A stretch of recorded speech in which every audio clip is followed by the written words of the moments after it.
Welcome to Kenton's videos. Enjoy the video.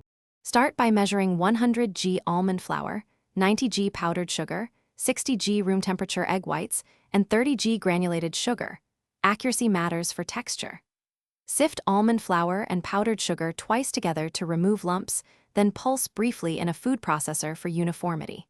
Chill the mixing bowl and piping bag for 10 minutes to help stability. Meanwhile, set a medium saucepan with 2-inch water depth and bring to a gentle simmer. Prepare a tray with parchment paper and a steamer rack so everything is ready to steam the piped shells.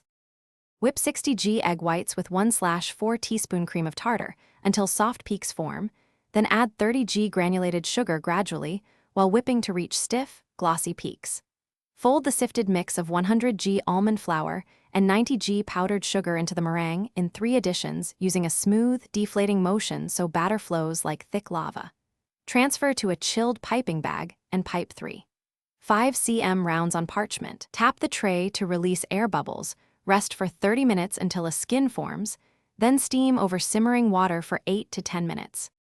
Prepare a filling such as buttercream. Beat 100 g unsalted butter with 120 g powdered sugar and 20 g heavy cream until smooth, or use ganache cooled to about 25 degrees C for a denser center. Match shells by size, spoon or pipe, approximately 10 g filling onto one shell, then press the mate gently to distribute filling evenly without cracking the shell. Place filled macarons in a single layer in an airtight container and refrigerate for 24 to 48 hours to age and develop flavor. Store refrigerated up to 7 days or freeze up to 30 days. Defrost in the fridge before serving. Thanks for watching. Consider subscribing if we helped you.